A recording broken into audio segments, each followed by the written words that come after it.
Greetings, everyone. Blessed rise. Give thanks for this day, for this is the day that righteousness has made, and this is the day that we will be joyful in again and again and again, as long as we have breath of life. It's raining.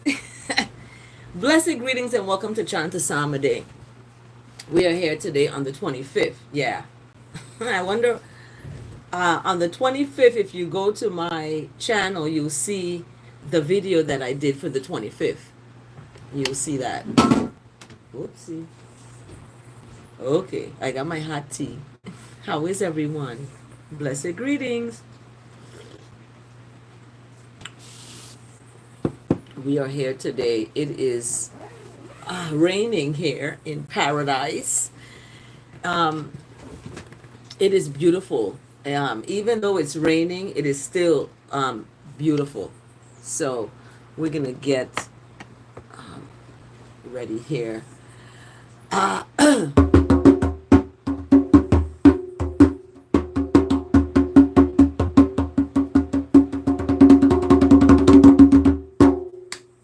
This finger has been injured. Yeah. Anyway, I'm thankful that I have it. I'm thankful that I can heal it. And I'm thankful that I can be able to use it. So even though it's been injured, I've learned my lesson, in that. So I burnt my hand right here with the incense. But anywho, here we go. We are on it's a solstice. It's like a winter solstice, it's called. And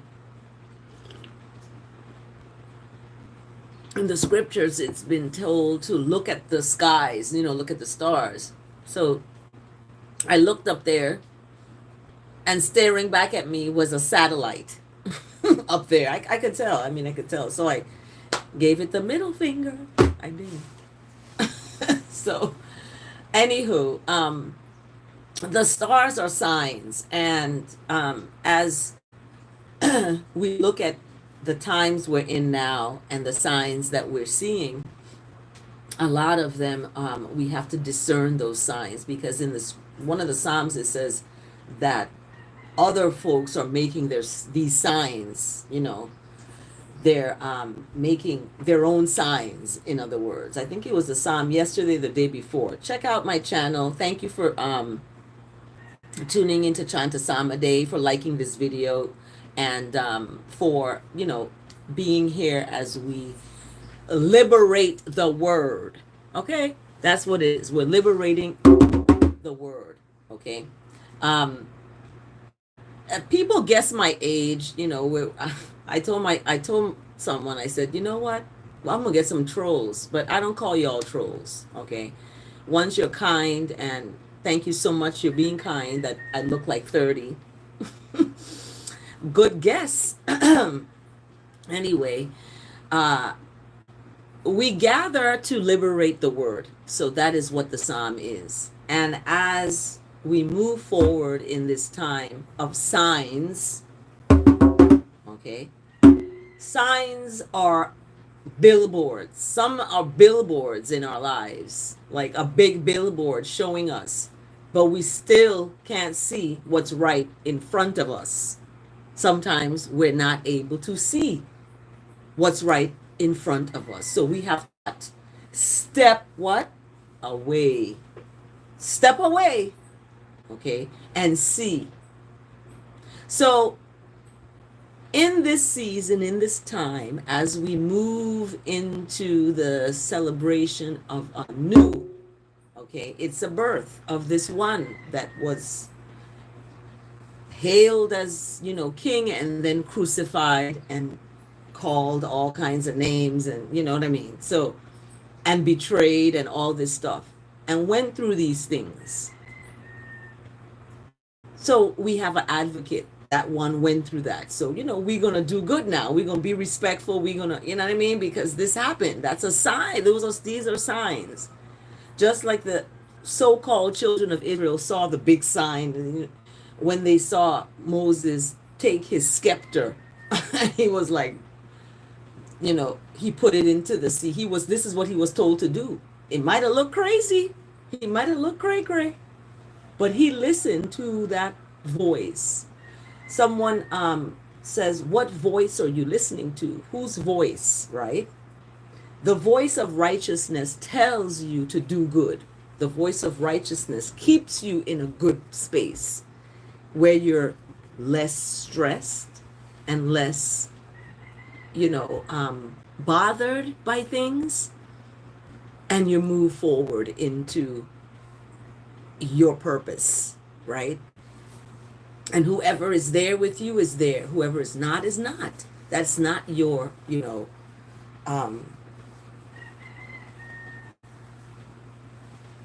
that's not your concern. In other words, who's there? Your concern is you getting your stuff done, writing that paper, starting that business, writing that book,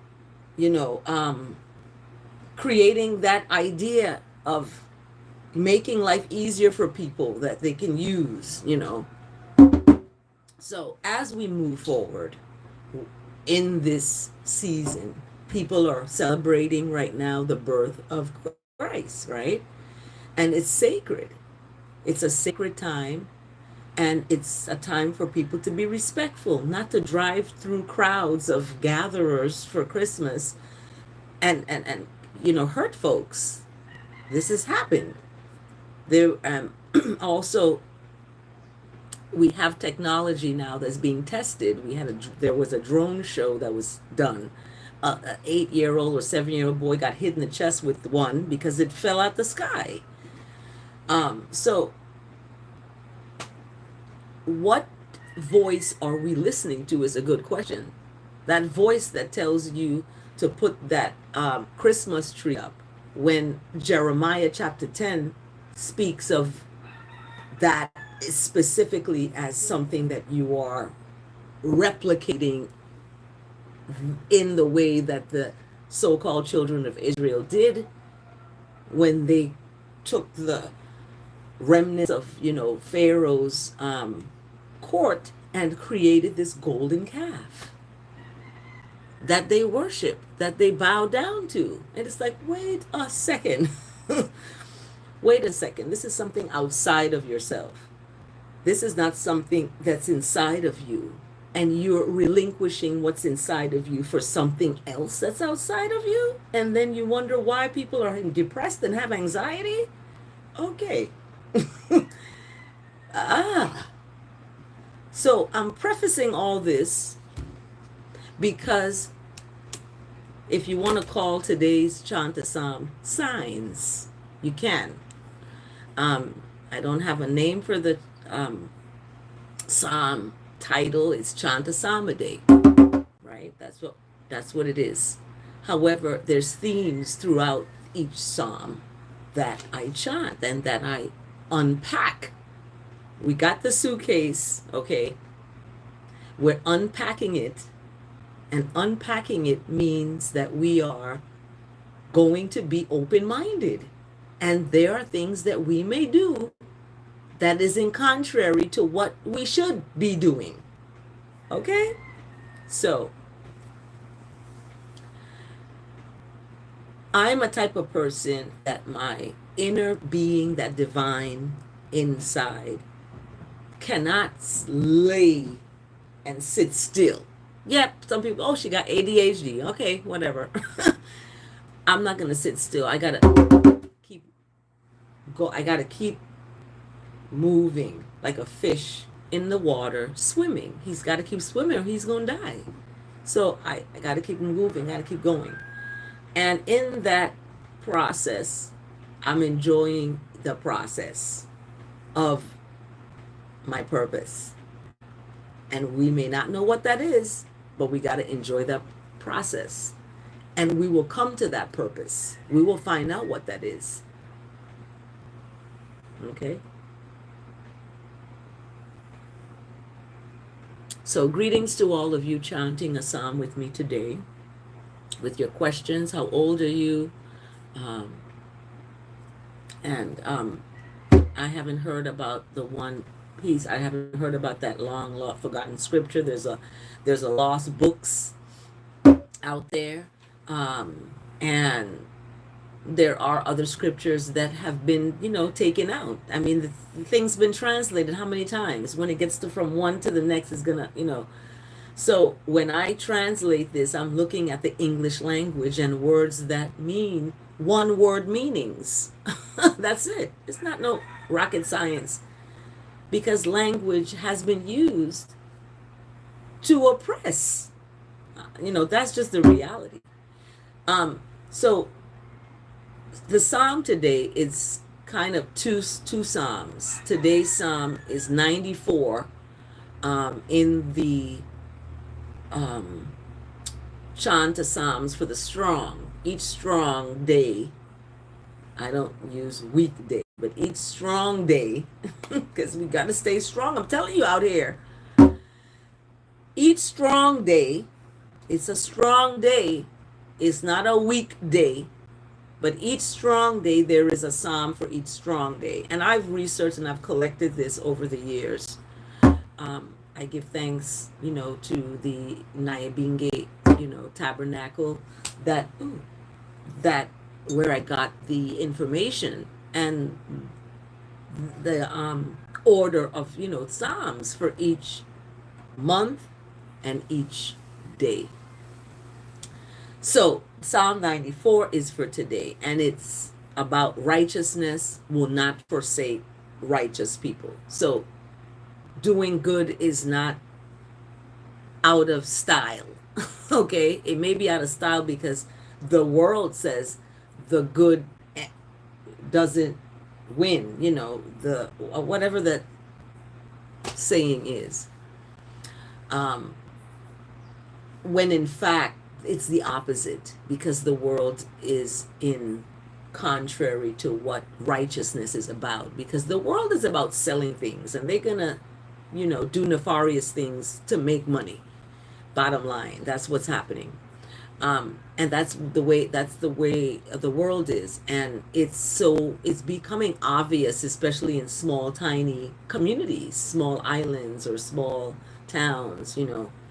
So in this psalm, it's a reassurance that righteousness that you have inside of you is not going to be forsaken or forgotten. So keep it, in other words. Don't throw it aside because you're tired of waiting for what you call God, or Lord or Jesus, when in fact all those things are within you already. But the world, like as I said, is contrary to that. They want you to think outside of yourself, because then they have the power over you and you don't have it over yourself. Then you become needy. I need this. My son and I went to the grocery store. We needed water. I had to go and get, and I was walking around like, oh my goodness, I'm coming. What about one day I need water? There's none in the store. It's like I just saw this apocalyptic vision of the, supermarket, abandoned, and you're walking in there trying to get water. So we have to now become, I want to catch my own water, in a container and have that, So water is something that we need, right? We need the basics: food, clothing, shelter. I can't come on live naked. My channel is going to be deleted if I do that, right? So we need clothes. We need to have shelter, right? That's AKA housing.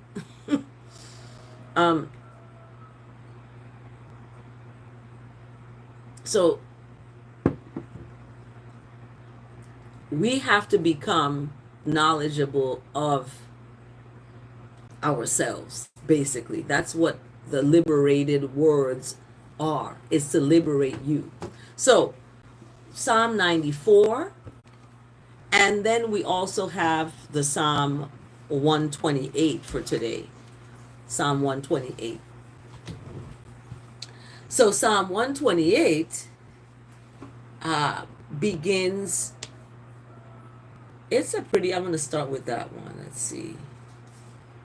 128. So Psalm 128 is, blessed is everyone that faring righteousness.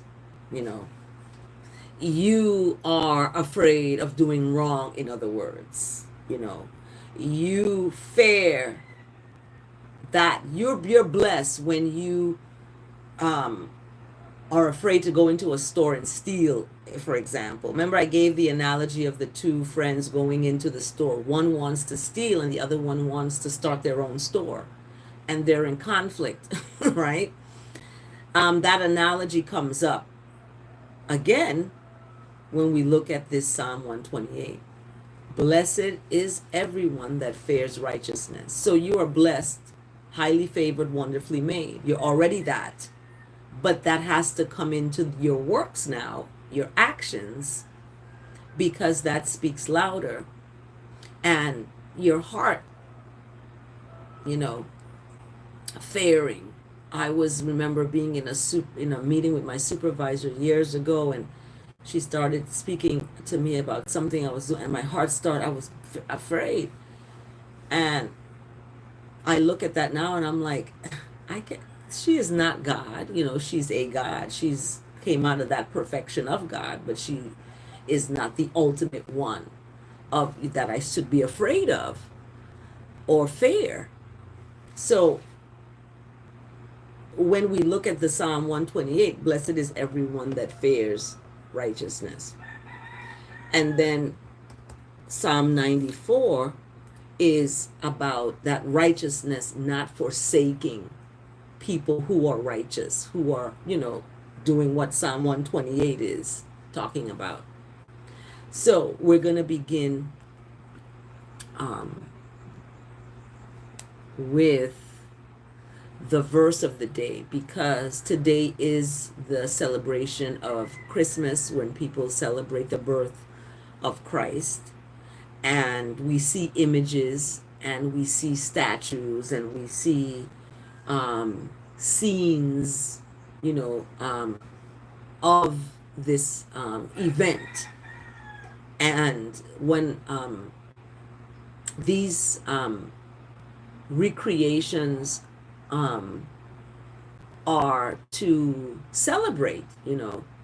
However, it's the same ideology that the so-called children of Israel had when they wanted to do that. They wanted to celebrate. They wanted to, you know, show that celebration. However, that celebration can be shown through inner works and not outward things, right? We have a tree, and we have that tree, according to Jeremiah chapter 10, represents an idol. And it's explained in Jeremiah chapter 10 as going out and cutting down and decorating and putting up and keeping it steady, you know. And then it goes even, not in Jeremiah 10, but it goes to the point of taking, you know, gifts and putting underneath there.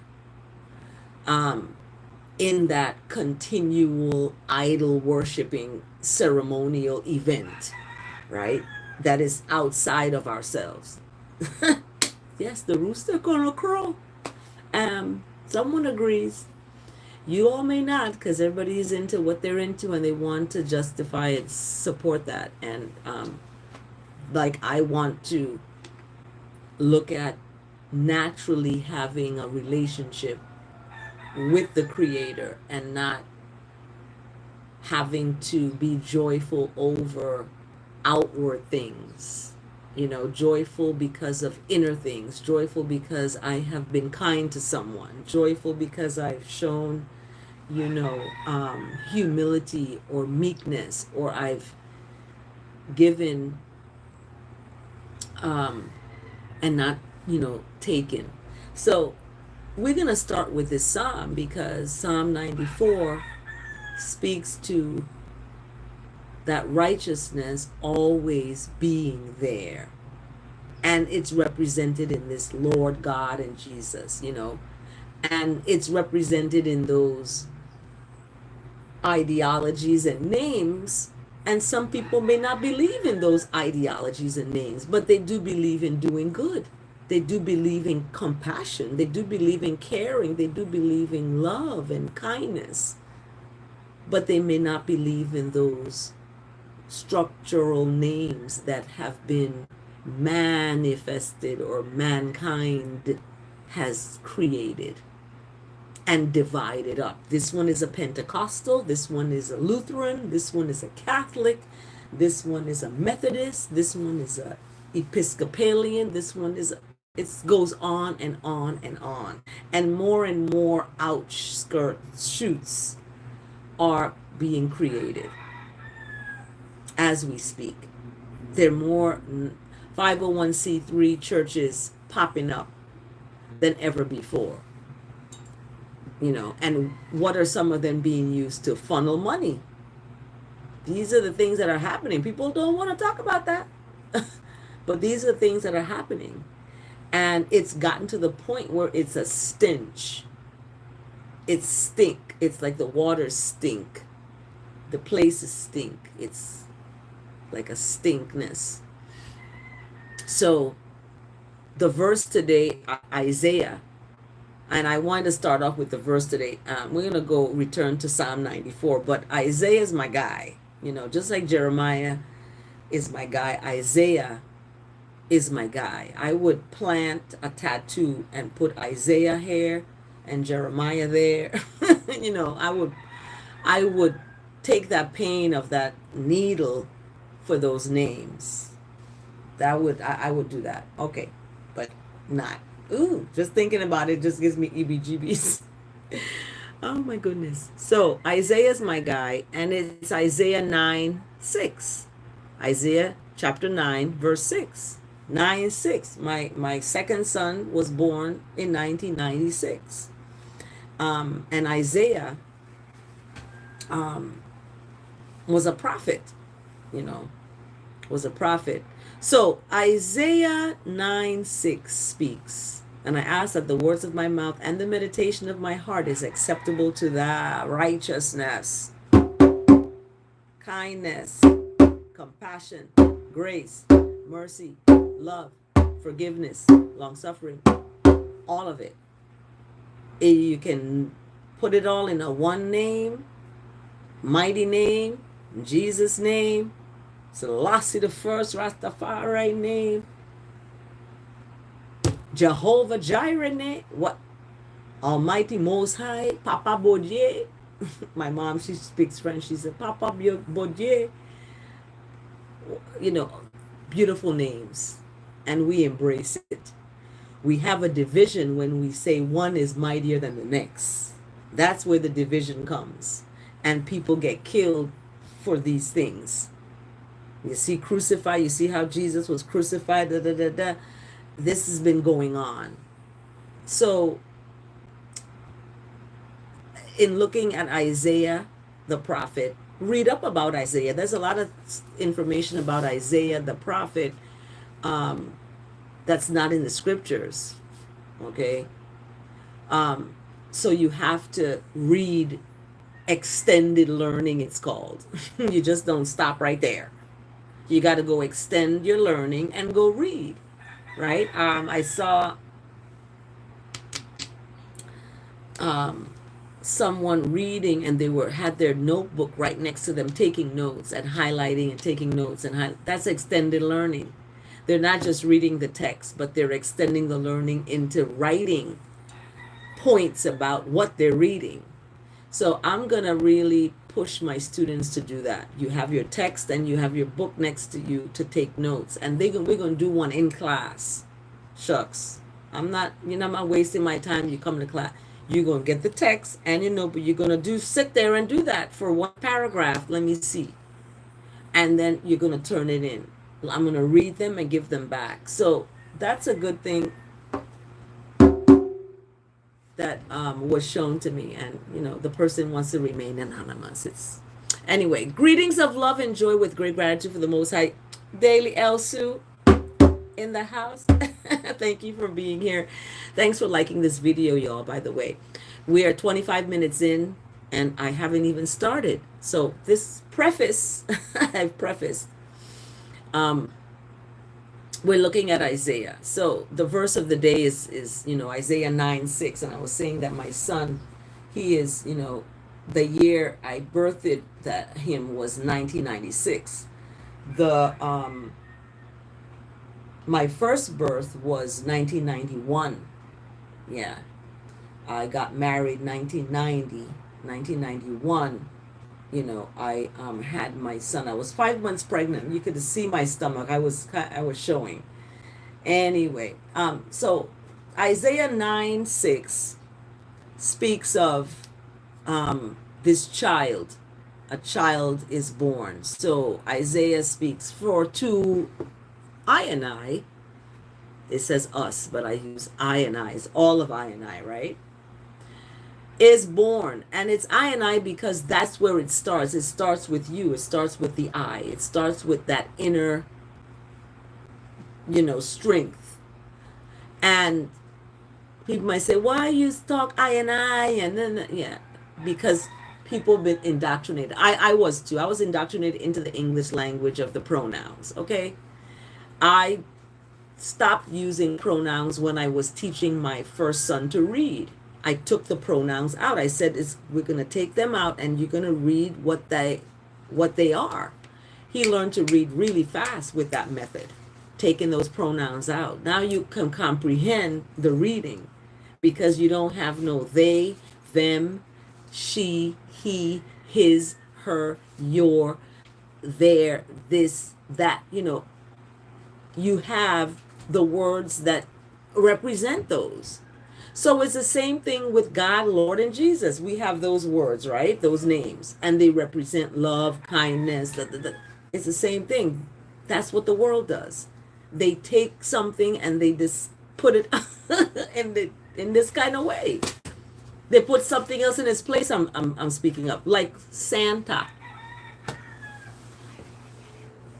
Coming around. Yeah. And then you got Scrooge, who is, the villain in the story. So in the story of Isaiah chapter 9:6, Isaiah talks about this story about a child is born and a son is given. So we have born and we have given. Check it out now. Born and given. So what does that mean to you? It means you need to be born again into righteousness, into the liberation of the word, into the mental freeness of your mind, and not enslaved and shackled to the worldly values and lies, right? So born and given are powerful, Isaiah, right? And I don't know what the language was back then for born and given. But we're going to focus on that. And then the next phrase is the government will be on his shoulders. Wait a minute. Isn't the government the worldly world out there? Yes. Wait a minute now. Read Isaiah talking. Isaiah said the government gonna be on this person. He gonna be contrary to what is happening. Yes, he's gonna be contrary to what is happening because the government represents this worldly institution, right? You got the education, healthcare, housing, la la la, da da da. Remember I said about the basic needs: food, clothing, shelter. When you get food nowadays, you get fruits. There's no seed in it. They took the seed out. I look at lemons. There's no seedless lemons. Okay, you don't want me planting nothing. So I gotta go, what? Hustle some seeds from these other Caribbean islands and get some stuff planted in your garden. Right? Anywho.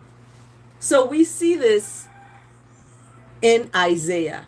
The government will be on his shoulders. Why is the government going to be on this person's shoulders? This one that's a child that's born and that's giving, right? Because we're going into this season now, people celebrating the birth of Jesus, right? Christ. But it says the government going to be on his shoulders. And Isaiah talks now, and he will be called Wonderful Counselor. What's a counselor? Isn't a counselor like a teacher? A teacher? What's wonderful? We have a bus here on the island, Mr. Wonderful. That's the name of his bus, taxi bus, Mr. Wonderful.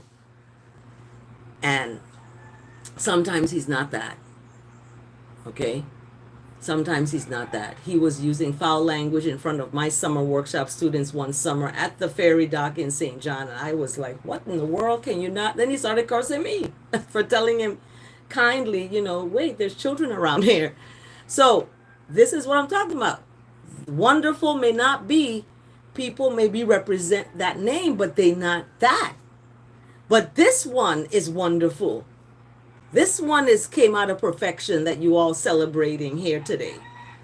Right? Yes, the rooster agree. So the government gonna be on his shoulder, number one. He gonna be a teacher, a wonderful counselor to tell folks, the foolishness and the foolery people dealing with. And he's a wonderful counselor, mighty God. It says here, Isaiah saying now, this one is a mighty, okay. And he's an everlasting Father. I don't like to use the word last. He's an ever first. He's the first. That's your first love. That's the one inside you that you got to tap in. Tap in, tap in. You're going to find that one, that mighty one in there.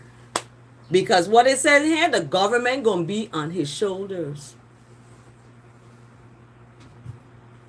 Okay?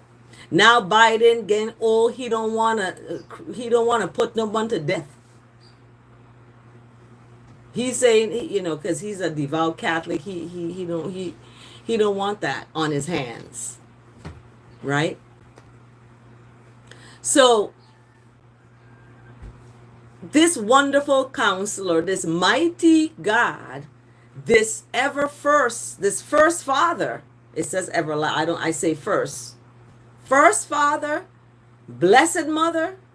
It don't have blessed Mother in there. Isaiah may have put that, but it probably was taken out because the woman, the female energy has been demonized from the fall of creation and the blame of the fall of creation on the woman.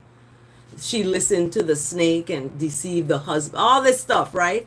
She's the worst ever person, right? That's what Blake Lively is fighting right now because she's a woman in a man's world. Okay? My grandmother was a woman in a man's world and built a guest house during a time when that was supposed to happen. So if that could happen, if my grandmother could do that, I imagine what I could do. But we have this fight out here against women. It's against women, it's against children, it's against elderly, it's against people who are old. They call them old. But they're the wisest. They know information. But we put them away. We put them away in a hospital or a home because we call them old. Instead of taking them and giving them a nice place like a garden and a little path where they can sit and be outside. They're in a hospital institution. My heart goes out to my children's dad who was in that situation. And I said, do not ever. Give me my farm, my horses and my chickens and my outside. Give me my outside. Fire, ooh. That thing is right there. Let me see. Did you? So,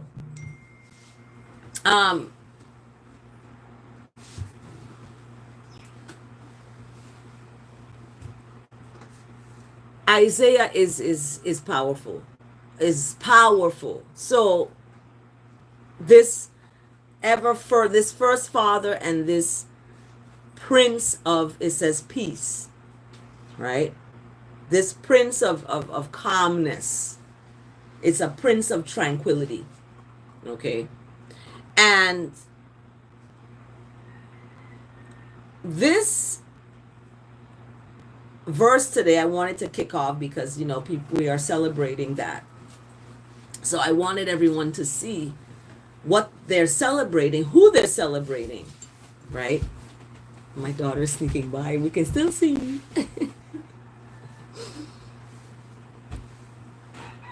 We can still see my girl.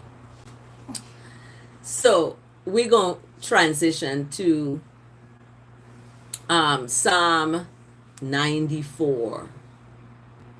And Psalm 94, when I looked at it, I said, wow, it's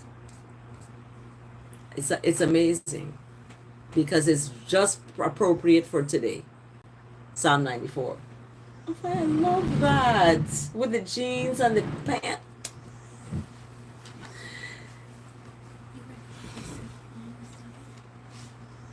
No, I am doing my... You are behind? Okay. She doesn't, my daughter doesn't want to be on live. And she's beautiful. Oh my goodness. She's the one that I said I'm gonna use her idea of, because she was reading and she had her notebook and she was writing, So I want to use that with my students and have them do it in class and like watch them walk around and see them reading and then taking the notes. They have to pull out points and then they're gonna discuss it. What did you find? What did you find? What did you find? You know what I mean? So she inspires me, this child of mine. I birthed it here on St. John. I always say my home birth baby. Home births is powerful, okay? And that's one thing they wanted to take from a woman is that power of the home birth. So that's my next book I'm probably gonna write, The Power of the Home Birth. And it may not be liked by the system of the world because it says here, this child gonna be born, a son given, the government gonna be on its shoulders. So you gotta remember what you're getting into when you're serving that righteousness, that goodness that one represents and still represents today. Thanks for joining Chant A Psalm A, and thank you for liking this video. Thank you so much for being part of this on this beautiful, it's a beautiful day. I use the word blessed and beautiful all in one. It's a beautiful day. Is that a new word I've created? I don't know. Beautiful day. So, in this psalm today, 94, I'm going to start with that because give thanks for Isaiah. That's my guy. Isaiah is my guy, okay? Isaiah is powerful. So, from Isaiah now, talking about this one that's going to be born and this one that's going to be given and government's going to be on his shoulders because he's going to go turn up the money tables. He's going to go knock down those statues. He's going to, imagine what he was. He's like, what y'all building these statues of my birth? Stop it. What are you doing? You're idol worshiping these things and you're not looking at the operational definition of that. Instead, you're looking on the outside. Why don't you operate that way on the inside? People go to church with each other every day and they don't talk to their sister. They don't talk to their brother. They don't talk to their mother. They don't talk to their father. But they're talking to God. Okay. What is not right with that picture? Right? In the scripture, it says, bring your troubles with whoever you have with, talk to them so that when you talk to God, your bless goes to you. But it's not going to come to you if you having animosity with someone and you ain't talking to, you know what I'm saying? Come on. Oh, mosquitoes. I think they're on my back, biting. Anyhow, I have something for them. We're going to do this. So that is why Psalm 94 is important. This right, the righteousness that we talk about. Yeah, Elsu, is big facts. The righteousness we talk about of the Most High, that righteousness is a righteousness of vengeance. That gonna deal with folks. You don't have to take vengeance in your own, hands. I was working out with my weights, and I said, this is my revenge body. I'm taking vengeance out, not on the person, but I'm gonna make me look amazing. That's I'm gonna do good. I'm gonna do my righteousness. I'm gonna, create businesses and products and services for folks, and curriculums and lesson plans they can use in their summers. And stuff, and they gotta pay me for those things. Guess what? It's all blessed. I do not dislike anyone. I love them all. Even the ones that come on here trolling, I send them love and I give them a kind word and to righteousness on their behalf, that they're mentally okay, because they're showing through their words that they're not.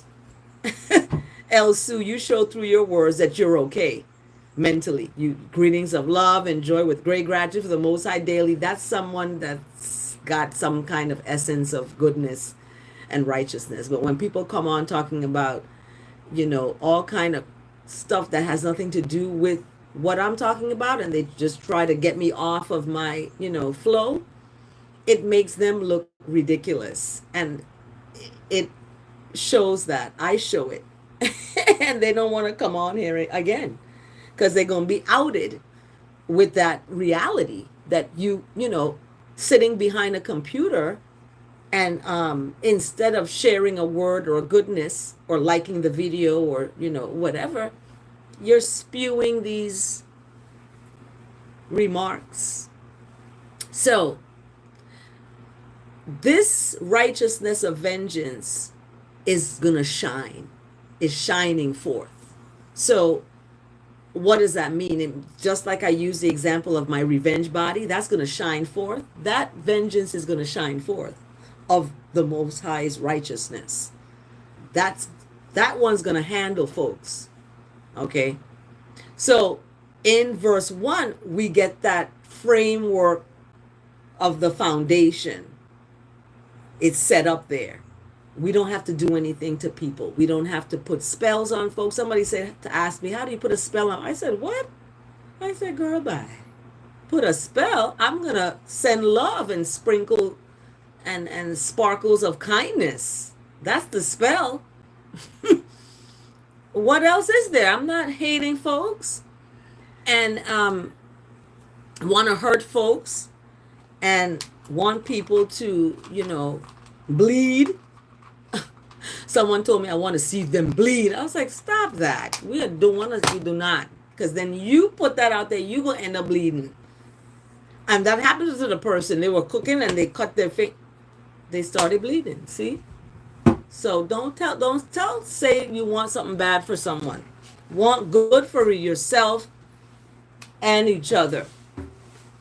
So verse 2 in this Psalm 94, this is where we're on. Verse 2, and we're 44 minutes into this already. Oh my goodness. So verse 2, rise up. That's what it says. Rise up, O judge of the earth. Because it ain't you people out here who want to judge folks. It's not you. Rise up, O judge of the earth. This is the judge of the earth, is this one of vengeance, this righteousness. Okay, people call God, Lord, Jesus, whatever, Jehovah. They have these names, and they scare people away. They're like, I don't believe in God. What do you think? I'm an atheist, and I don't believe in that. But you love righteousness. You do good and kindness, right? Okay. So that is gonna shine forth. And that is going to judge.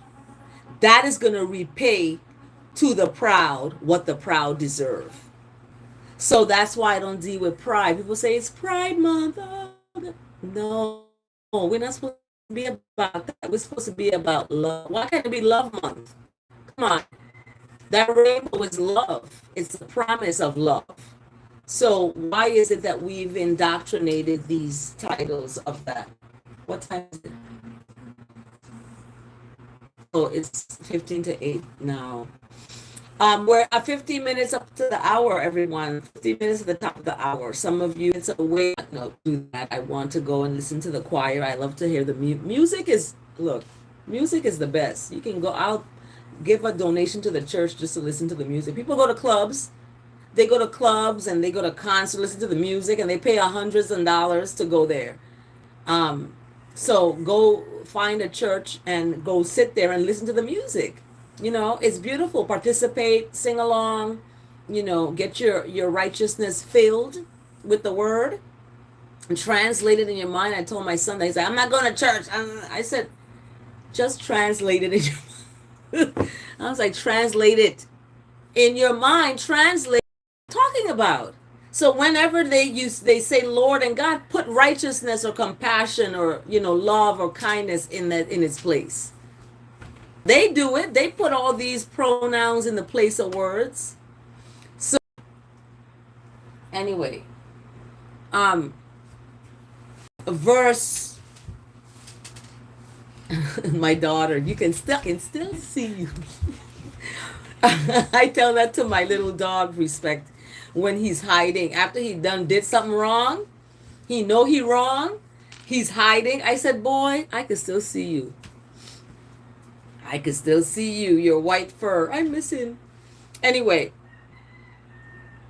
Yeah, the rooster crows. Thank you for liking this video, by the way. Oh my goodness. So we're on verse 3. We at Rise Up. And you know the song Rise Up by, what's her name?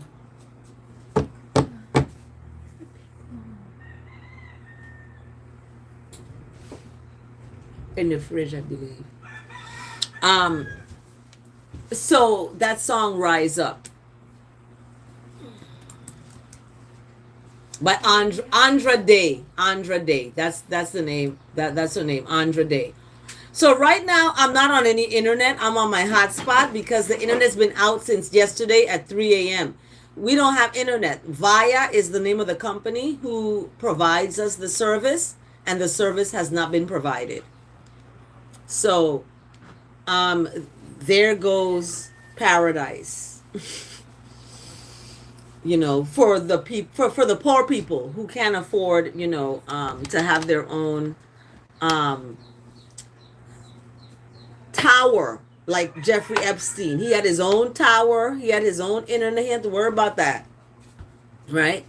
We're not in that position. So,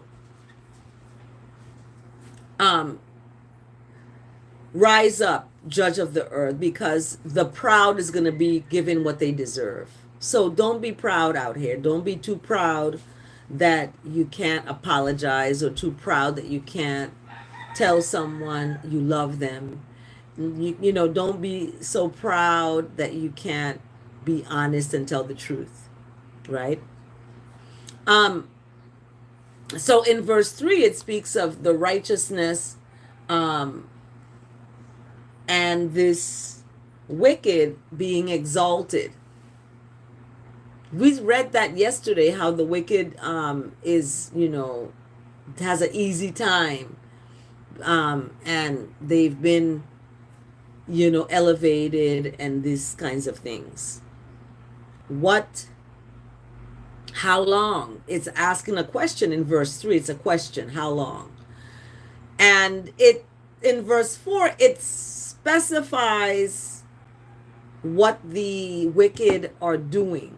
Because in verse 3, it has two wicked in here. How long shall the wicked? How long shall the wicked? Then in verse 4, the wicked, it says they. But we know who they is. They is represented as the wicked. The wicked is pouring out arrogant words. Okay, look up what arrogant is. They're pouring out these arrogant words. And all the evildoers boast. They're boasting.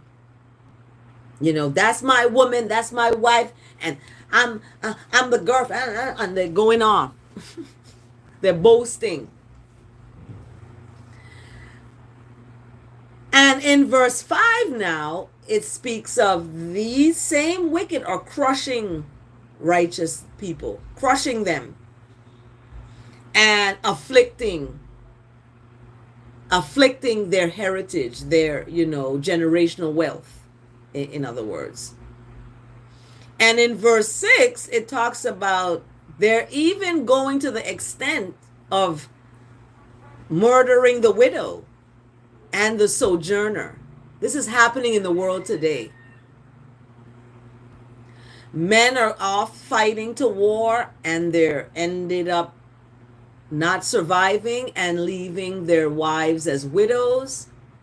And the wives and the families are sojourning to a different town because that town has been bombed and there's war and turmoil going on. And we see this in verse 6. They murder the fatherless. So that in itself, when you murder the fatherless, that person doesn't have a father and you are taking them away, destroying their life. So verse 7 is speaking of what these folks who are doing these things. Blessed rise, Chawa. Welcome to Chant A Psalm A Day. Thank you for joining and thank you for liking this video. We are on Psalm 94, verse 7. The wicked is talking about righteousness doesn't see, or she doesn't see, or he doesn't see. They can go cheat on a person. The person ain't seeing. They're not there to see. So this is what the wicked is talking about. The Lord doesn't see. And the God of Jacob does not perceive. So this is what folks who do their wrong justify their wrong by saying nobody is seeing them do this. They can do it. They can go, meet someone else and go cheat and do this, right? And then say, oh, I wasn't cheating because I had broken up with you before I cheated. No, whatever. I read something, they said when a person breaks up with you and they are in a relationship already with the person, they've already had that person there already waiting. And this happens. So it speaks to the person. It doesn't speak to the person that's been left, because the person that's been left is not in a relationship. The person who leaves is already in one. Rooster, hallelujah. Truth and right must flow. I'm telling y'all, you got to tap in. So in verse 8 now, it talks about you got to stand in righteousness. Even the dullest of the people. Dullest means they're not sharp in their wise mind, ain't sharp. They're dull. They're dull. It's not even dumb. I don't call folks dumb, but they're dull. They're not sharpened. You know what I mean? Iron sharpens iron. That's just the reality of physics. When you take an iron and people, take the knife and they put it against iron to sharpen it. It's going to sharpen. So in verse 8, we have to stand firm. Even the people who ain't that sharp, especially those, because it's an exclamation mark after that, is understand, O dullest of the people. That's what it's, what it reads. In the translation, understand to me is standing firm in righteousness, not under a stand. I'm not under this desk hiding. I'm going to stand in my goodness and mercy and righteousness and love and kindness. I'm going to stand in that, right? So in verse 8, it ends with a question, and it starts with fools. When will fools have some sense and be wise? Why is there a lapse in judgment? Don't blame it. People blame it on the alcohol, but I read research that alcohol really does impede your lapse in judgment and your major decision making capacities. It, oh my gosh, something just made a sound. It's the truth. So, when will fools be wise? When are you going to wake up? What voice are you listening to? What voice are you listening to? So, in verse 9, this is what the evidence of what are you listening to, whose voice are you hearing, is speaking of. Verse 9 in this Psalm 94, verse 9. The one that planted the air, does that one not hear? Not listen? So it's a rhetorical question. The one that formed the eye, does not that one see? So in verse 10 now it talks about the same one, this righteousness, the righteousness, that perfection, that sacred, we were in that sacred night, first night, right? People call it holy night. Oh, holy night. I call it sacred because, holes. Sacred. It's sacred, right? It's sacred to the point where we leave it. We just leave. It just is. Let it be. We're not going to create a statue and make that sacred. The goodness and mercy is what's sacred. Righteousness is what's sacred. Compassion is what's sacred. Long suffering is what's sacred. Forgiveness is what's sacred. So, verse 10 talks about this disciplining the nations. The one that disciplines the nations, does not that one rebuke as well? It's a rhetorical question. So all these answers are yes, yes, yes. And then it speaks of a statement in verse 10. Verse 10 opens with a question, but it ends with teaches knowledge. This one teaches knowledge. What did Isaiah talk about? This one is the wonderful what? Counselor. This one teaches knowledge. So, are we listening? Are we listening to that one? That righteousness? That one teaches knowledge, and knowledge is power. Power becomes purpose. Purpose becomes destiny. Destiny is out of behavior. Behavior creates your destiny. So when you behave doing the will of righteousness, staying in the presence of righteousness, even though you walk through the valley of wrongness, you're just walking through like, oh my goodness, what's the mess? We were someplace eating and my daughter's like, what's happening? I'm seeing wrongness over there. They're doing that. We had to leave. So this knowledge is power. That power is in that behavior. How are you going to use your superpower that you have? You have a superpower. Some people don't realize they got it because we are so focused on the outside and not on the inside. So in verse 11, the rooster is crowing. You all can hear it. The rooster is realigning here. Verse 11 speaks about the thoughts of people's thoughts, and that their thoughts are just a breath, like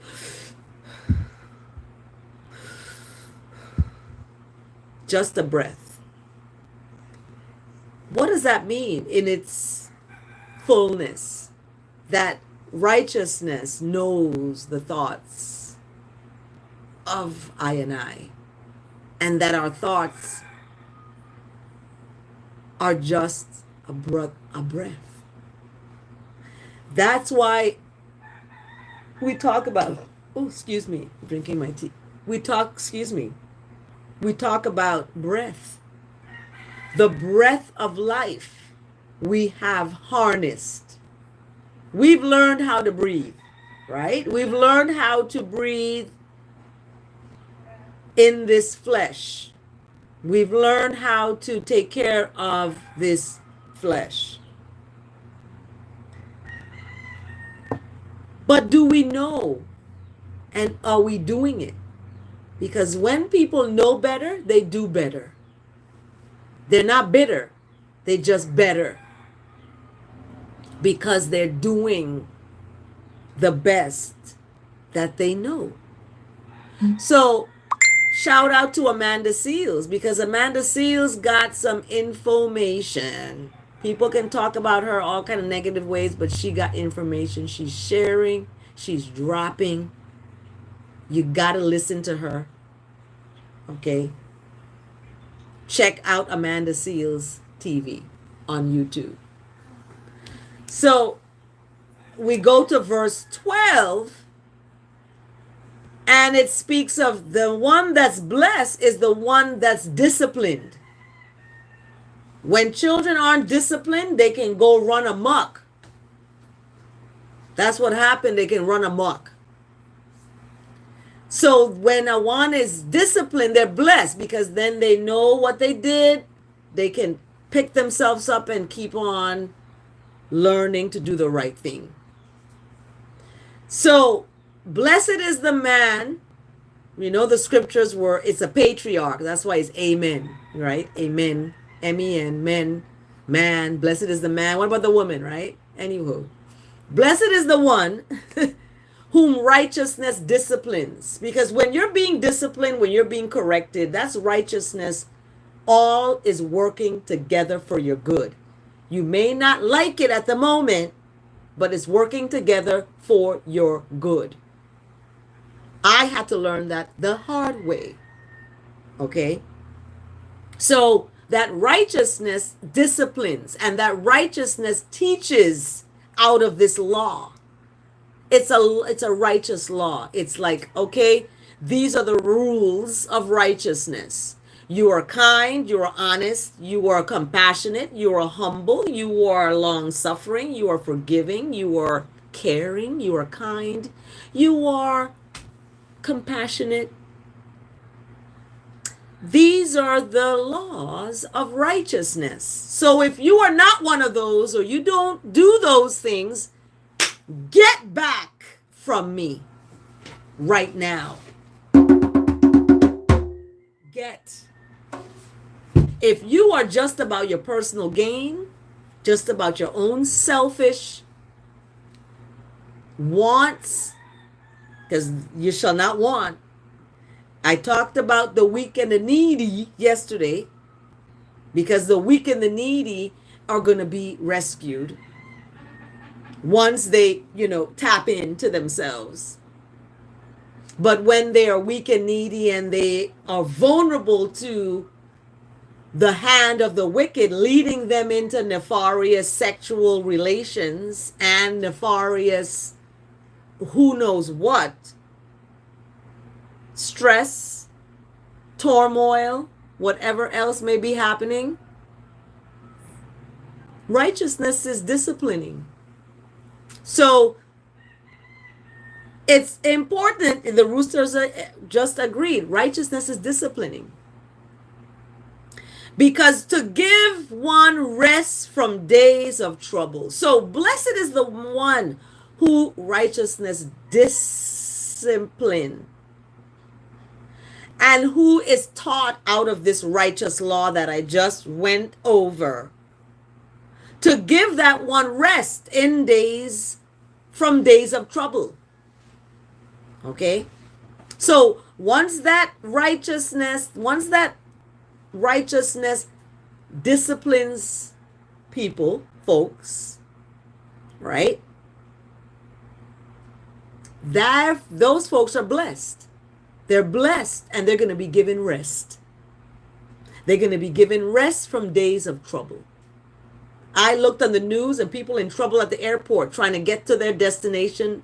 The flights are delayed. This is happening. That is happening. All kinds of stuff. Right? These are days of trouble. But the one who is blessed is going to be given rest from days of trouble until a pit is dug for the wicked. And we define what the wicked is in verse all the way up here. The wicked has arrogant words. They boast, they're crushing folks. They're afflicting the generational wealth of folks. They even murder the fatherless. This is serious things these folks are doing out here that are defined as wicked. So the pit is going to be dug for them. That's why vengeance doesn't belong to I and I. We leave that in the hands of that mighty one that's perfected in perfection of righteousness. Okay? Pure righteousness has to deal with it. We're not pure righteousness because we got some wrongness going on. I am guilty of it. I'm not perfect. Okay? So I look to the one that is. And that one that is defined in these operational definitions of compassion, mercy. If you want to look those words up, that's what it is. It is what it is. So justice is going to return to the righteous. Okay? Because righteousness is not going to forsake those that are trying to do good, that are trying to be righteous, trying to be kind, merciful, compassion, long suffering, forgiving. All these attributes that folks are doing belongs to righteousness. So therefore they are the people of righteousness, and they're not going to be forsaken. My chair is sliding back because I'm on an incline. Let me slide back up. And all the righteous in their hearts is going to follow. It talks about in their hearts, not outside them with a statue of the, birth of Jesus. People create these statues and they create these images. And then they wonder why afterwards. Listen to the story of the children of Israel. Listen to the story of those folks. Okay? I didn't make it up. This is what has been before I came. I'm just translating. Don't look at me. Go read it. That's why they're banning children's books. They're not reading the books to see what's wrong with the books. They're just banning them. Like what? So go read it. Read it. So the upright in their heart is going to follow inside their hearts. That's where it comes from. I mentioned this from the beginning of this psalm, that is from the inside. And isn't it what it talk about? All the upright in heart will follow the righteousness. That's justice, because justice will return to the righteous. Righteousness, we going to have justice. We don't have to go take a gun and shoot somebody in the back. What is this? So, listen to verse 16. It's getting 9. 9, we have to go, right? Is that my birthday? Yes. But I also need to eat oatmeal and I don't want to walk by You can. Just walk by. I want to be alive. Okay. She doesn't want to be alive, but go ahead. Anyway, verse 16, we are here.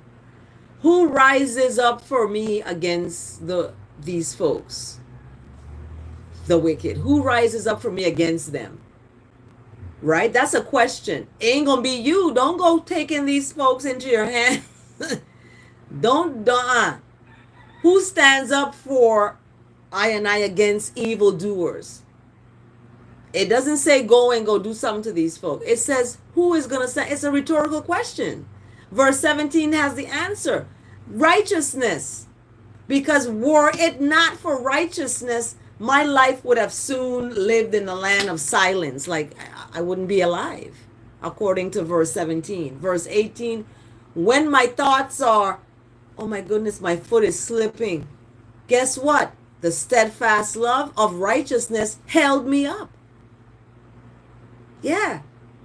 Verse 19, when the cares of my heart are many. You can, inside your heart, you got so many things you got to care about. Right? What happens? Righteousness cheers your life. It makes you cheerful.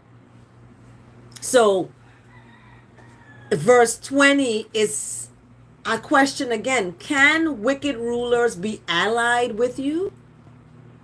With righteousness? That those that frame injustice by creating these unjust laws? Can these rulers be aligned with you? With I and I? That band together against the life of the righteous and condemn the innocent to death? I opened this psalm talking about Biden and he pardoned these death penalty folks. He must have read this Psalm 94 verse 20 and 21. So verse 22, the righteousness has become a stronghold. Doing the right thing has become what you hold on to as strength.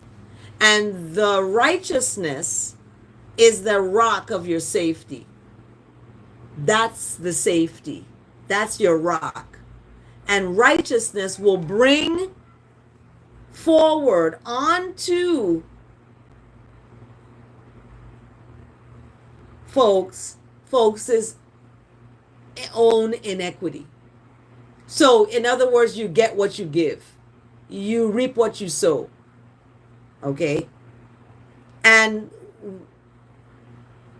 the wickedness is, righteousness is going to bring forward onto wickedness is own inequity. In other words, wickedness and evildoers are going to get back what they have given. Okay? And they're going to be wiped out for their wickedness. It didn't say for their righteousness. They're going to be wiped out for their wickedness, for their wrongness, for their jealousy, envy, deceit, cheating, lying, stealing, murdering the fatherless. It talks about that. This is what the wicked is defined as. So they're going to be wiped out. And righteousness is what's going to wipe them out, not me or you. We don't need to do, righteousness has to do it because that righteousness is perfect. Remember I said we came out of that perfection. We are imperfect coming out of that perfection because we are not that perfect one. Out of that one came many. Many are called, right? But few are chosen to stand in the righteousness, to stand in the love, to stand in the kindness, to stand in the compassion. Few are chosen. So when you see a bunch of folks gathering for, I'm like, well, I'm not going there. Like, girl, bye. Selah and Selah again. That was Psalm 94. I love that psalm because it really speaks to what Isaiah is talking about. And then Psalm 128 is about the same,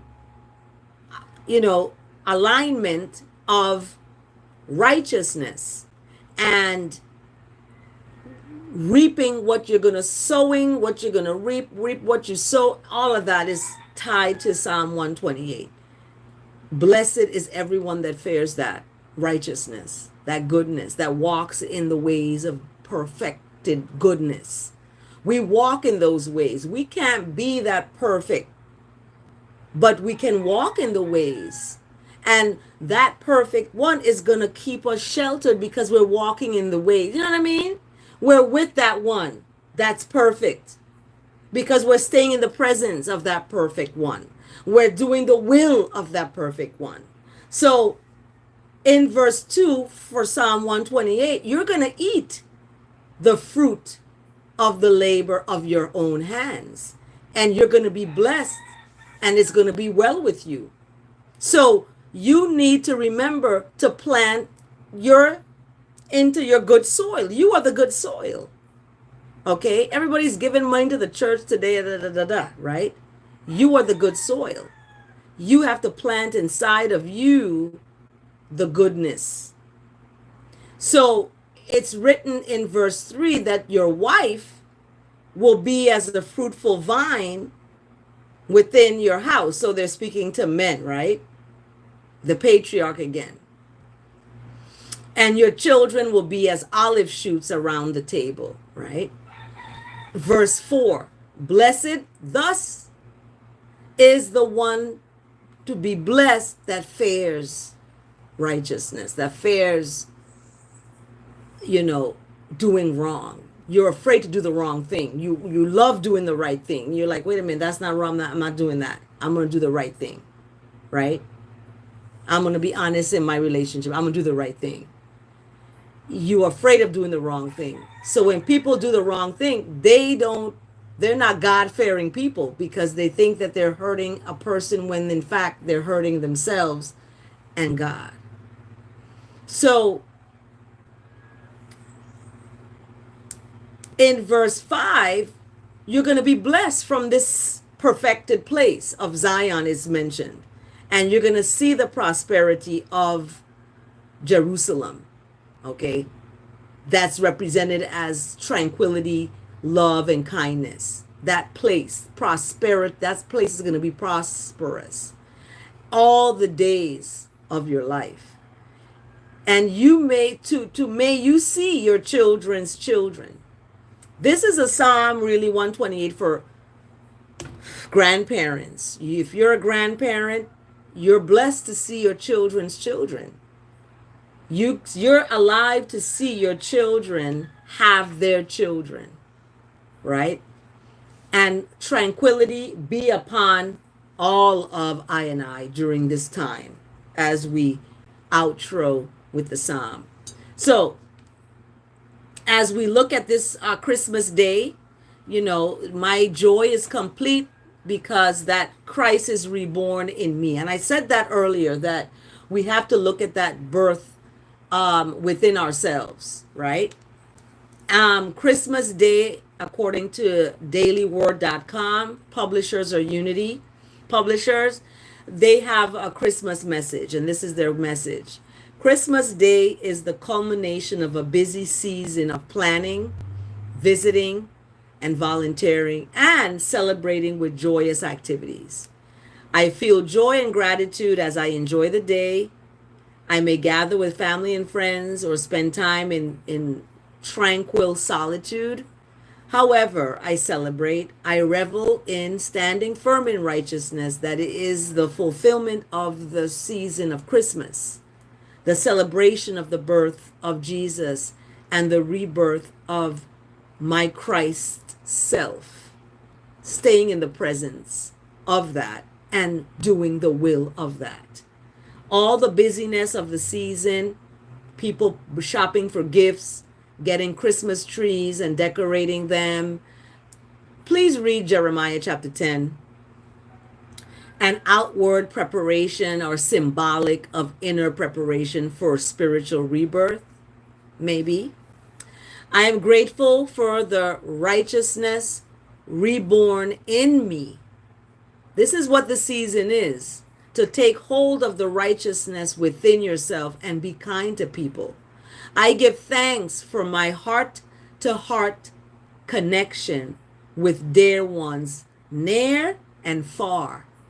and bless all others with thoughts of love and tranquility, serenity, patience, kindness, long suffering, forgiveness, and the best wishes for a Merry Christmas. Kwataloesat. This word is brought to us today by Luke chapter 2, verse 10. I am bringing you good news of great joy for all the people. So don't celebrate the outward. Don't celebrate the outward preparation, these symbolic symbols and idols and images outside, right? Look at the inner preparation for that righteous rebirth. To be righteous again, to be good and kind again, to be loving again, and to hold dear all of the attributes that I've spoken about in this psalm. Stand firm in your righteousness. Stand in love. Don't fall in it. Selah and Selah again. This has been the psalm today. I am thankful for your patience, your kindness, and most importantly, your standing with this psalm for 1 hour and 22 minutes. Whoa! Have a blessed day, everyone. Enjoy. Remember, when you're opening those presents, think about rebirth. Okay? Opening the new, throwing away the old, and embracing the beautiful self that you are inside. Have a blessed day, everyone. Walk good. Remember, stand in love. Don't fall in it.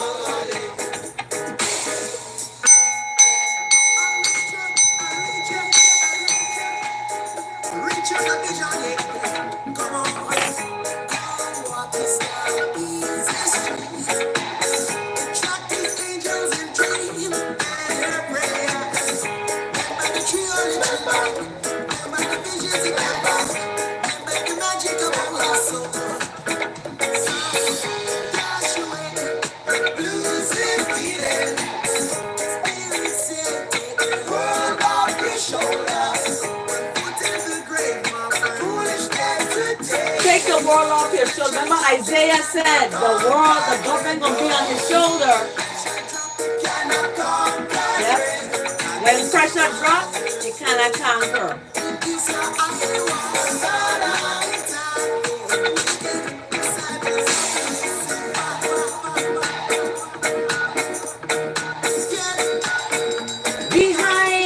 Get behind that. We talked about that in song today. Chant A Psalm A. Thank you, Steel Pulse. I don't have copyright to this music. This is Steel Pulse. And Steel